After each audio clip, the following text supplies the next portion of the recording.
Hai, Assalamualaikum. Perkenalkan nama saya Anggreni Rumah Sukun kelas 15 dari SMA Negeri 4 Kota Ternate. Di sini saya akan menjelaskan atau mempresentasikan tentang materi sejarah masuknya Islam ke Indonesia. Ada 7 soal, yaitu soal yang pertama, kondisi masyarakat sebelum datangnya Islam ke Indonesia adalah masyarakat banyak menganut agama Hindu dan Buddha serta kepercayaan animisme dan dinanisme. Karena agama Hindu dan Buddha juga menyebarkan lewat kontak dagang antara Indonesia dan India terutama melalui pelayaran di Selat Melaka. Dan dengan pengaruh kebudayaan Hindu di Indonesia dan dikenal dengan stratifikasi sosial. Soal yang kedua, jelaskan periode Hindu-Buddha hadir pada abad keberapa.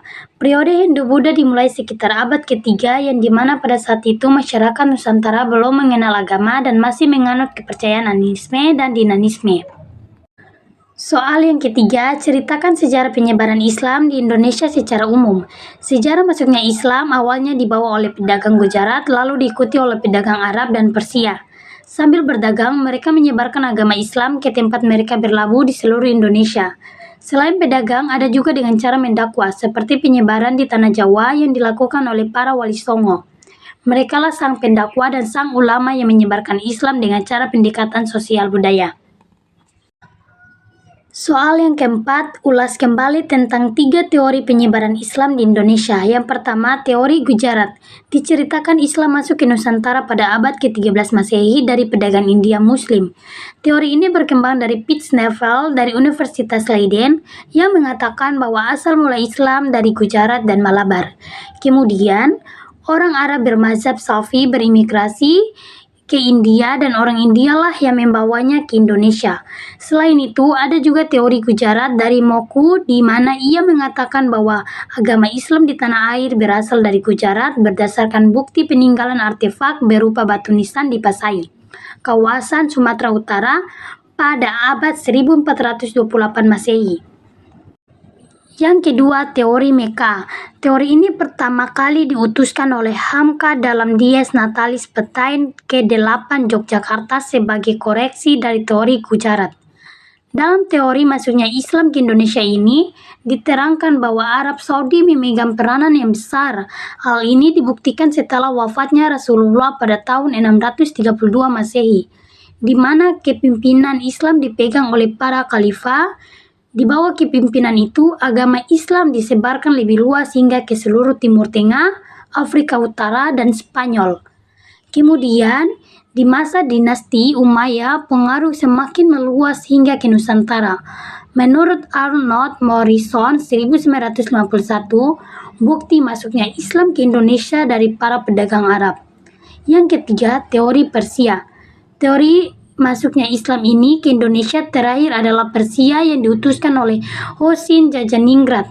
Hal ini dipertegas oleh Morgan 1963 atau 139 sampai 140 bahwa masyarakat Islam Indonesia sama dengan Persia. Terbukti, peringatan 10 Muharram atau Asyura sebagai hari peringatan Syiah atas syahidnya Husain.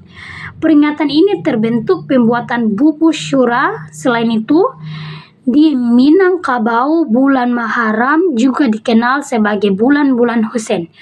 Lalu di Sumatera Tengah diperingati dengan menggerak keranda Husain untuk dilemparkan ke sungai.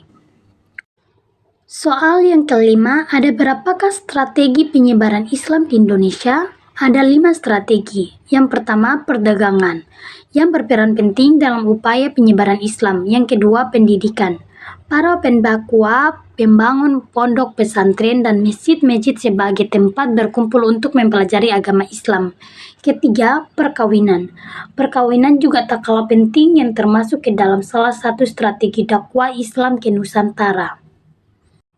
Yang keempat, kesenian dan kebudayaan. Ia memperkenalkan dan mengislamkan masyarakat Jawa melalui pertunjukan wayang, serta nilai-nilai keislaman dalam cerita pewayangan. 5. Tingkatan sosial. Strategi ini menjadi salah satu yang paling efektif dalam meluaskan syiar Islam di Nusantara. Soal yang keenam, jelaskan peran tokoh ulama dalam menyebarkan Islam di Indonesia. Peran tokoh ulama ialah peranan wali songo yang menjadi guru agama atau mubalik yang bertugas menyiarkan agama Islam dengan cara mendirikan masjid atau pondok pesantren. Penasihat raja, bahkan ada yang sekaligus menjadi raja dan ahli siasat perang, menjadi panutan masyarakat atau tokoh agama, memberi doa restu atau pimpinan ibadah dan upacara. Soal ketujuh, apa manfaat dari mempelajari sejarah penyebaran Islam di Indonesia? Manfaatnya adalah kita dapat mengetahui berbagai masalah kehidupan umat manusia yang berkaitan dengan hukum Islam dan dapat mengetahui perkembangan Islam, tempat-tempat bersejarah, sikap para ulama, hikmah dari kisah para ulama, dan informasi mengenai asal-usul khazanah serta kebudayaan. Sekian dari presentasi saya. Bila ada yang salah dalam penulisan atau nada berbicara, mohon maaf dan saya akhiri. Terima kasih. Wassalamualaikum warahmatullahi wabarakatuh. Semoga bermanfaat.